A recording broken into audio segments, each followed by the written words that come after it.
Djanga, c'est le développement des compétences sur l'innovation agricole pour l'employabilité des jeunes générations en Afrique de l'Ouest. Donc Djanga est un projet qui est financé par la CEDEAO dans le cadre de la mise en œuvre de la stratégie pour l'employabilité des jeunes au Sénégal.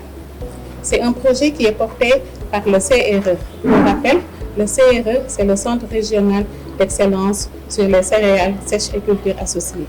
Et ce CRE est constitué par 3 institutions, à savoir l'Institut sénégalais de recherche agricole, nous avons l'École nationale supérieure d'agriculture, ENSA de Thiès, mais également l'Institut de technologie alimentaire, ITEA. Donc le projet Djanga a pour objectif de renforcer les capacités de 100 jeunes âgés de moins de 35 ans, c'est-à-dire des étudiants, des professionnels et des porteurs de projets. Et dans ce cadre, nous avons proposé 4 thématiques différentes. Donc nous avons une thématique sur la zootechnie et alimentation animale qui est portée par l'ENSA de Thiès. Nous avons une thématique sur tout ce qui est panification à base de céréales locales qui est portée par l'Institut de technologie alimentaire ITEA. Nous avons également une thématique sur la production de plomb in vitro qui est portée par le LNRPV qui est un centre de l'ISRA. Et une dernière thématique qui va porter sur la fertilisation biologique des sols et les techniques de production de biofertilisants.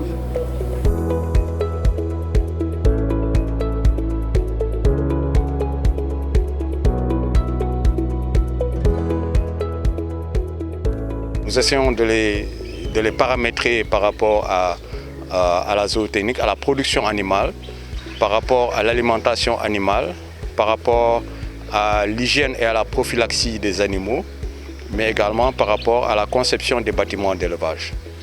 Donc, ils auront également des modules pratiques sur les cultures fourragères, les analyses de laboratoire et même les différents types de production qui sont développés ici à l'ENSA et que chaque éleveur doit pouvoir en tout cas mettre en œuvre dans son exploitation. On a vu un intérêt énorme. Pendant tous ces 5 jours, ils ont fait au moins 5 à 6 produits, que ce soit sur la panification, la viennoiserie ou même la pâtisserie en utilisant les produits locaux, les céréales, les légumineuses et les tubercules locaux. En dehors de l'auto-emploi, ça leur ouvre beaucoup de perspectives pour avoir de l'emploi au niveau du Sénégal. Dans la thématique 3, telle que vous le voyez affiché ici au niveau de la banderole, c'est surtout le renforcement des capacités des jeunes dans la production de biofertilisants.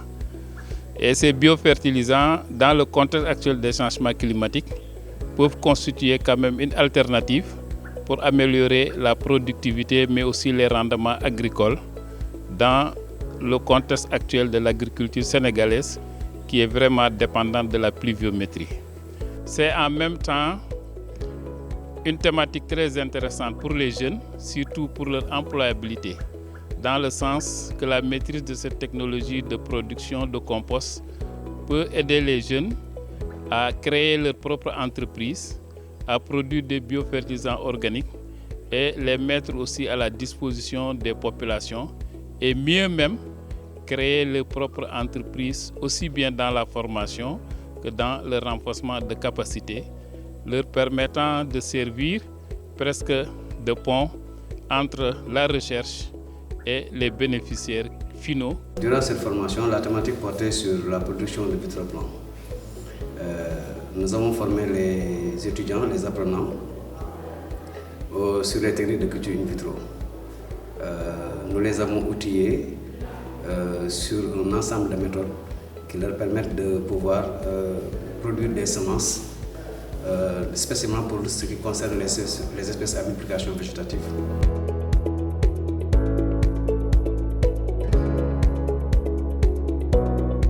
Ce projet-là, surtout concernant la thématique 3, c'est-à-dire la fertilisation des sols et les techniques de production de biofertilisants, va nous permettre d'avoir les connaissances de base nécessaires afin de produire les biofertilisants. Il va aussi nous permettre, nous en tant qu'acteurs, comme je suis conseillère, à aider les agriculteurs, surtout dans ce contexte de cherté des engrais chimiques, et également d'améliorer la fertilité de leur sol.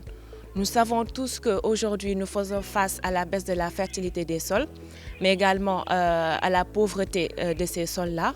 Donc, cette formation va nous permettre de pouvoir produire des biofertilisants comme par exemple le compost, qui va non seulement améliorer la structure du sol, mais également permettre la disponibilité des éléments nutritifs pour les différentes cultures.